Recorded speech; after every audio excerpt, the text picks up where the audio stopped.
business depends on that water.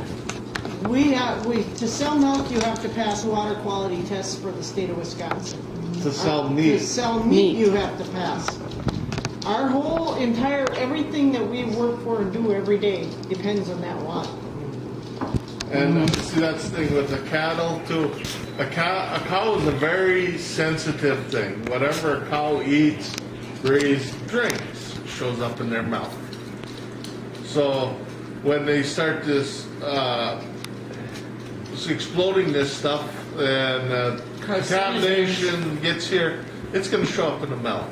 And that makes my milk unsaleable.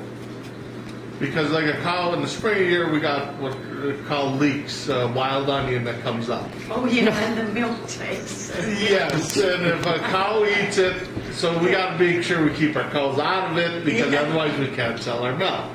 Because you know, the cows, the cattle, the dairy cattle in Washington State after the earthquake in Japan, where they had the nuclear failure. For 2 months, those cows had traces of radiation in their milk. And they had to dump it? They had to dump it. Yeah. And that's thousands of miles. Across an ocean. That's quite in the drift wind drift. Yeah. Yeah, just in the wind. We're talking a mile of drift. Yeah. You know, we're talking a mile. Well, now, Most of they the at dust could set.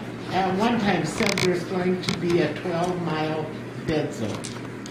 Either side of the mine. From the dust and everything else. Yeah. If it gets thick enough, it'll kill the vegetation. The quality of the water is going to go down. And that's true. If the water's gone, everything's gone. And the geologist Tom Fitz today explained that there's pyrite Yeah. in a rock, and when that is taken out, when it's in the ground, it's safe. But when they take it out and they break it up and expose it to air and water, it turns into, in the long run, sulfuric acid. And then the state will be delivering you water. Well, I was having a little fun with one gentleman that was here, and I said, you know, if he wants a job, I'll give him a job opening the bottles. Because our cows don't have Some of our cows only like Aquafina, and some of them like the other brands. So you know what? You're going to have all the trucks show But up. unfortunately, the other part of that is a cow in a warm season, each cow will drink 100 gallons. A day. A day. About a 16-ounce bottle. For the state. How many cows do you have? 150. Yeah, altogether. 75 milking in rotation. That's a lot of water bottles. 500-gallon tank. You have to take care of, what, 5 cows in or something?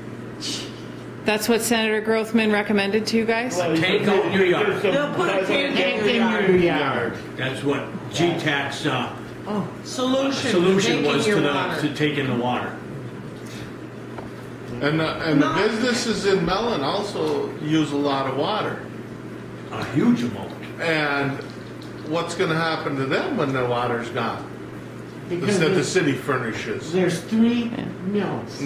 And somebody asked, you did, or somebody asked City councilman how much they use. He said, I don't know what they use a day, but I said, I'll tell you what, they use 1.3 million gallons every 3 months at Columbia Forest Products. Well, it's about 3 million altogether. The other mill's about 3 million. Between North Country Lumber and Superior Dry Kilns, they use about the same. He said, so you're looking at about 3 million gallons of water every 3 months for your 3 largest employers.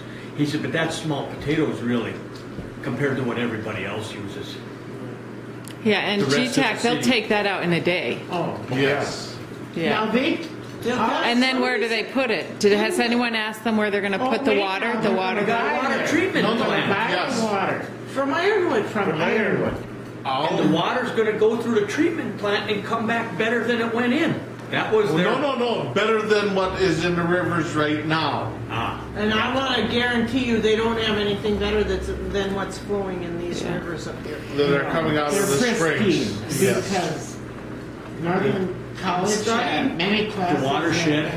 So you have studies that, like baseline studies Yes, of the water? Bad River Watershed has been working for, I know, at least 2 years doing baseline studies on And even probably before I that. know Cliff No, has been what's doing a lot too. Yeah. 2 years. It's only 2 years that they've been on this side. They've been working they've been established for 10 years, but they were working more towards the Marengo Area. area.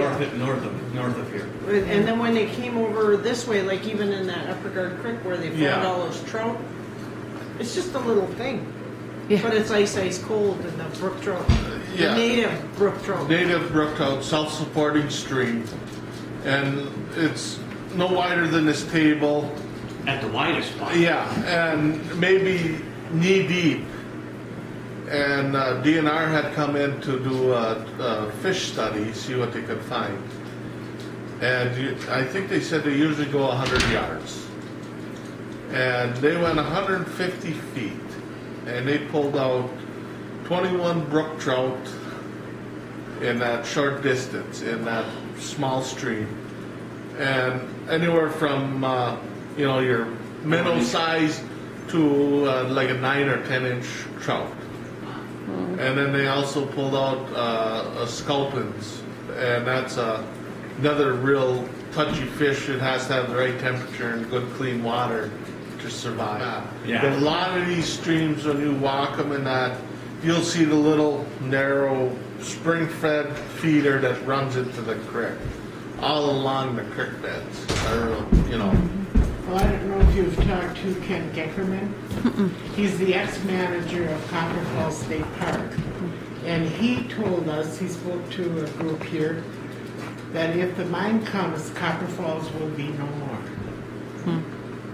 Copper Falls is the falls, Park. the Copper Falls State Park, the one falls, the Copper Falls, that's Bad Rivers Falls alone.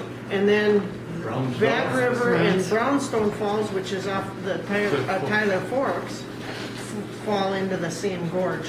And that's where Tyler Forks joins the Bad River.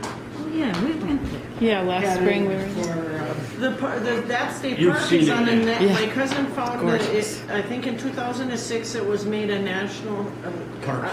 Made the National Parks Register? Is that- no, national historic. historic registry. The National Registry for Historic Places in 2006. And now it's okay to just ruin it?